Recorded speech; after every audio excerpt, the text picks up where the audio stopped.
America ಮತ್ತು ಇರಾನ್ನ ಯುದ್ಧದ ಸುದ್ದಿ.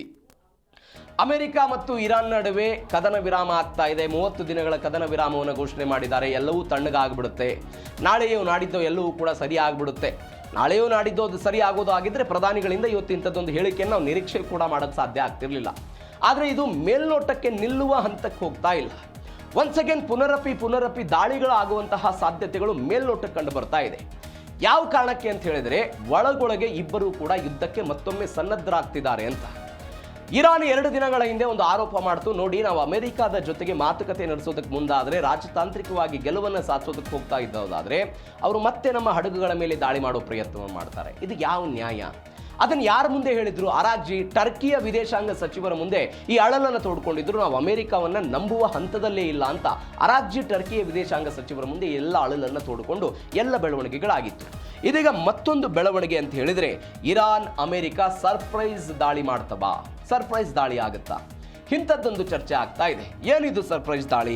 ಪಶ್ಚಿಮ ಏಷ್ಯಾದ ಪರಿಸ್ಥಿತಿ ಕಗ್ಗಂಟು. ಇರಾನ್ ಮತ್ತು ಅಮೆರಿಕ ನಡುವೆ ಉದ್ವಿಗ್ನ ಸ್ಥಿತಿ. ಇದು ಮುಗಿಯುವಂತೆ ಕಾಣಿಸ್ತಾ ಇಲ್ಲ. ಒನ್ಸ್ ಅಗೇನ್ ಪುನರಪಿ ಮತ್ತೆ ಬೆಳವಣಿಗೆ ಆಗ್ತಾ ಇದೆ. ಹಾರ್ಮುಜ್ನಲ್ಲಿ ಸೇನಾ ಸಿದ್ಧತೆಯನ್ನು ಅಮೆರಿಕ ಮತ್ತು ಇರಾನ್ ರಾಷ್ಟ್ರಗಳು ಹೆಚ್ಚಳ ಮಾಡಿಕೊಂಡಿವೆ. ಅಮೆರಿಕ ಆಕ್ರಮಣಕಾರಿ ಏನಾದರೂ ಹೆಜ್ಜೆ ನಿಟ್ಟರೆ ನಾವು ಅನಿರೀಕ್ಷಿತ ಪ್ರತಿದಾಳಿಯನ್ನು ಅವರು ಎದುರಿಸಬೇಕು ಅಂತ IRGC ಹೇಳ್ಕೊಂಡಿದೆ. ನೋಡಿ, ಇಲ್ಲಿ ತನಕ ಅಮೆರಿಕವು ಕೂಡ ಕಳೆದ ಕೆಲವು ದಿನಗಳ ಹಿಂದೆ ಪ್ರಾಜೆಕ್ಟ್ ಫ್ರೀಡಮ್ ಎನ್ನುವಂಥ ಒಂದು ಆಲೋಚನೆ ಮುಖಾಂತರ ಹಾರ್ಮುಜ್ಗೆ ಬಂತು. ಅಂದರೆ ವಾಣಿಜ್ಯ ಹಡಗುಗಳನ್ನು ನಾವು ಬಿಡಿಸ್ತೀವಿ, ಯಾವ ವಾಣಿಜ್ಯ ಹಡಗುಗಳಿಗೂ ಕೂಡ ಇರಾನ್ ದಾಳಿ ಮಾಡಬಾರ್ದು, ಹಾನಿ ಆಗಬಾರ್ದು ಅಂತ ಪ್ರಾಜೆಕ್ಟ್ ಫ್ರೀಡಮ್ ಅನ್ನು ತೆಗೆದುಕೊಂಡು ಬಂದರು. ಅದಕ್ಕೆ ಇರಾನ್ ಕೂಡ ವಿರೋಧ ವ್ಯಕ್ತವನ್ನು ಪಡಿಸ್ತು. ಅದರ ಭಾಗವಾಗಿ ಸರ್ಪ್ರೈಸ್ ಅಟ್ಯಾಕ್ ಮಾಡೋದಕ್ಕೆ IRGC ಸಿದ್ಧವಾಗಿದೆ ಅನ್ನುವಂಥ ಸುದ್ದಿಗಳು ಬರ್ತಾ ಇದೆ. ನೀವು ಇಲ್ಲಿಯ ತನಕ ಇರಾನ್ 155 ನೌಕಾ ಹಡಗುಗಳ ಹಾರ್ಮುಜ್ನಲ್ಲಿ ಹಾಳಾಗಿವೆ ಅನ್ನುವಂಥ ಸುದ್ದಿ ಇದೆ. ಅದರ ಜೊತೆಗೆ 340 ಮಿಲಿಟರಿ ಮತ್ತು ನಾಗರಿಕರು ಸಾವನ್ನಪ್ಪಿದ್ದಾರೆ ಎನ್ನುವಂಥ ಸುದ್ದಿ ಇದೆ. ಅದರ ಜೊತೆಗೆ ಅಮೆರಿಕದ 15 ಮಿಲಿಟರಿ, 228 ರಚನೆಗಳ ಹಾನಿಯಾಗಿದೆ, 15 ಸೈನಿಕರು ಸಾವನ್ನಪ್ಪಿದ್ದಾರೆ, 500 ಜನರಿಗೆ ಗಾಯಗಳಾಗಿದೆ ಅಂತ.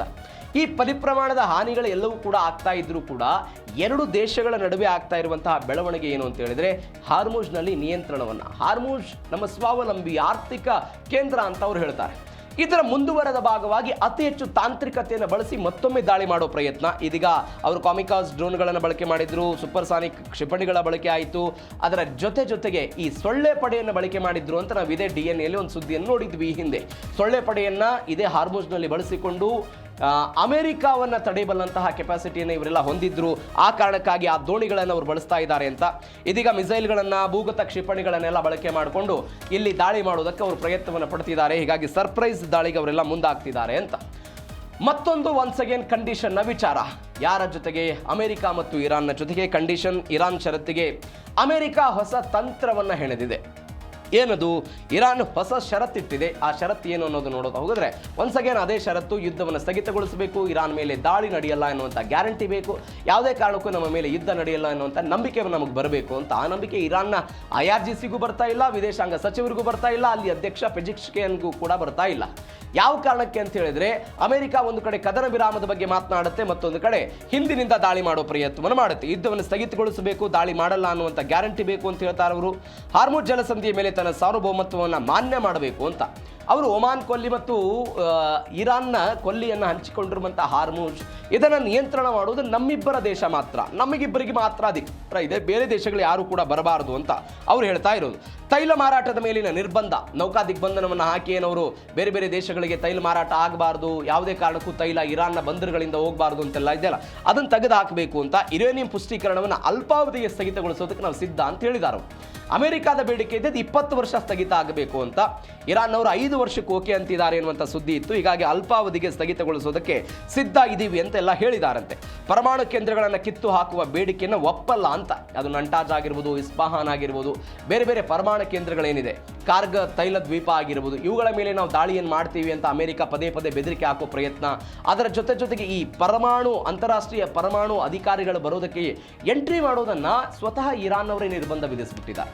ಅವರಲ್ಲಿ ಸೀಲ್ ಹಾಕಿದಾರೋ, ಕ್ಯಾಮ್ರಾಗಳಿದೆಯೋ, ಯಾವ ಕಾರಣಕ್ಕಾಗಿ ಅದನ್ನು ಬಳಕೆ ಮಾಡ್ಕೊಳ್ತಾ ಇದ್ದಾರೆ, ಏನು ಎತ್ತ, ಯಾವುದರ ಉಸ್ತುವಾರಿಯನ್ನು ನೋಡ್ಕೊಳ್ಳೋದಕ್ಕೆ ಅಧಿಕಾರಿಗಳಿಗೆ ಇರಾನ್ ನಿರ್ಬಂಧವನ್ನು ವಿಧಿಸಿಬಿಟ್ಟಿದೆ. ಹೀಗಾಗಿ ಅವರು ಹೇಳ್ತಾ ಇದ್ದಾರೆ ಯಾವುದೇ ಕಾರಣಕ್ಕೂ ಈ ಕಿತ್ತು ಹಾಕುವ ಬೇಡಿಕೆಯನ್ನು ಒಪ್ಪಲ್ಲ ಅಂತ ಇರಾನ್ ಪುನರಪಿ ಅದನ್ನು ಹೇಳೋ ಪ್ರಯತ್ನವನ್ನು ಮಾಡಿದೆ.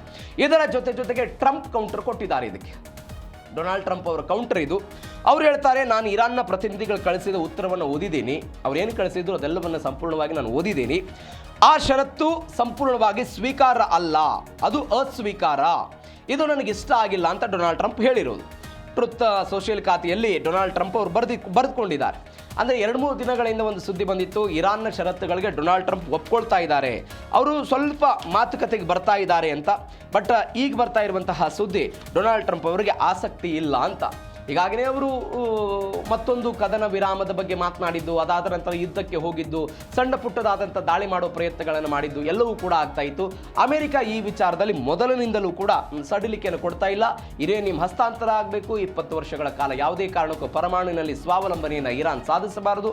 ಇದರ ಜೊತೆಗೆ ತನ್ನ ಬಳಿ ಇರುವಂತಹ ಯುರೇನಿಯಂ ಅನ್ನು ಮತ್ತೊಂದು ನಮಗೆ ಹಸ್ತಾಂತರ ಮಾಡಬೇಕು ಅನ್ನೋದು ಅಮೆರಿಕದ ಬೇಡಿಕೆ ಇದೆ. ಆದರೆ ಇರಾನ್, ಇದು ನನ್ನ ಸ್ವಾವಲಂಬಿ, ಅದನ್ನು ನಾವು ಸಾಧಿಸ್ತೀವಿ, ಅಮೆರಿಕ ಈ ವಿಚಾರದಲ್ಲಿ ಮುತುವರ್ಜಿ ವಹಿಸಬಾರದು, ಕಲ್ಲು ಹಾಕಬಾರದು ಅನ್ನೋ ಪ್ರಯತ್ನವನ್ನು ಯಾರು ಮಾಡ್ತಾ ಇದ್ದಾರೆ? ಇರಾನ್ ಅವರು ಮಾಡ್ತಾ ಇದ್ದಾರೆ. ಇದು ಡೊನಾಲ್ಡ್ ಟ್ರಂಪ್ ಅವರ ತಂತ್ರ ಅಂತ ಹೇಳಲಾಗ್ತಾ ಇದೆ. ಇದರ ಜೊತೆಗೆ ಮತ್ತೊಂದು ಬೆಳವಣಿಗೆ ಆಗಿದೆ. ಫ್ರಾನ್ಸ್, ಬ್ರಿಟನ್ ಮತ್ತು ಮ್ಯಾಕ್ರಾನ್ಗೆ ವಾರ್ನಿಂಗ್ ಕೊಟ್ಟಿದೆ ಇರಾನ್. ಯಾವ ಕಾರಣಕ್ಕಾಗಿ ಅಂತ ಹೇಳಿದರೆ, ಈ ಫ್ರಾನ್ಸ್ನ ಮ್ಯಾಕ್ರಾನ್ ಏನಿದ್ದಾರೆ, ಒಂದು ತಂಡವನ್ನು ಕಟ್ಟಿಕೊಂಡು ಅವರು ಹಾರ್ಮುಜ್ನಲ್ಲಿ ಬೇರೆ ಬೇರೆ ಹಡಗುಗಳಿಗೆ ಏನು ಹಾನಿ ಆಗ್ತಾ ಇತ್ತು ಅದನ್ನು ತಡಿಬೇಕು ಅನ್ನೋ ಪ್ರಯತ್ನದ ಭಾಗವಾಗಿ ಉಸ್ತುವಾರಿ ವಹಿಸಿಕೊಳ್ತಾ ಇದ್ದಾರೆ ಅನ್ನುವಂಥ ಸುದ್ದಿಗಳು ಬಂದಿತ್ತು. ಹೇಗೆ ಈ ಡೊನಾಲ್ಡ್ ಟ್ರಂಪ್ ವಾಣಿಜ್ಯ ಹಡಗುಗಳಿಗೆ ಹಾನಿ ಆಗಬಾರದು ಅಂತ ಅವ್ರದ್ದೊಂದು ಪ್ರಾಜೆಕ್ಟ್ ಶುರು ಮಾಡಿದ್ರಲ್ಲ, ಅದೇ ಮಾದರಿಯಲ್ಲಿ ಮ್ಯಾಕ್ರಾನ್ ಅಂತದೊಂದು ಪ್ರಯತ್ನವನ್ನು ಮಾಡ್ತಿದ್ದಾರೆ ಅನ್ನುವಂಥ ಸುದ್ದಿ ಬಂತು.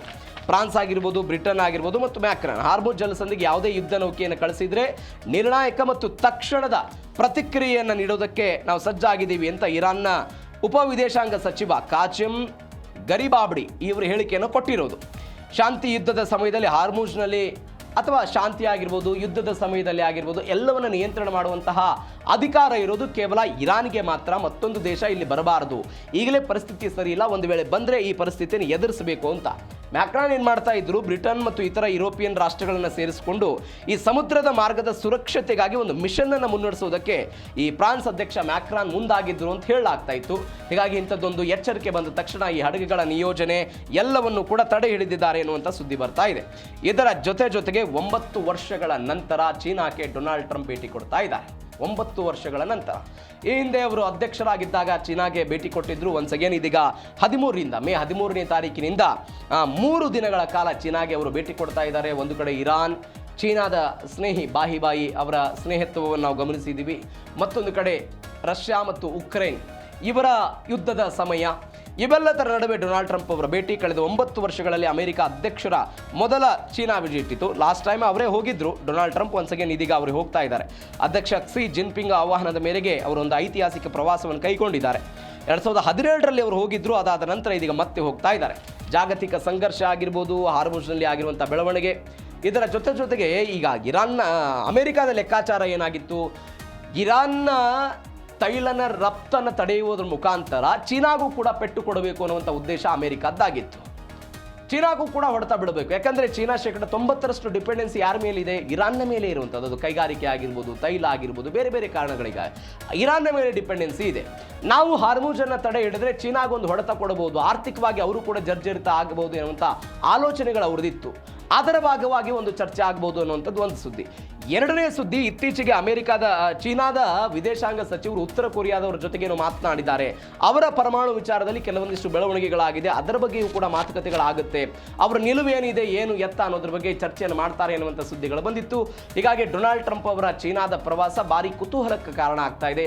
ಯಾವೆಲ್ಲ ವಿಚಾರಗಳ ಬಗ್ಗೆ ಚರ್ಚೆ ಆಗುತ್ತೆ ಅನ್ನೋದನ್ನು ಕಾದು ನೋಡೋಣ.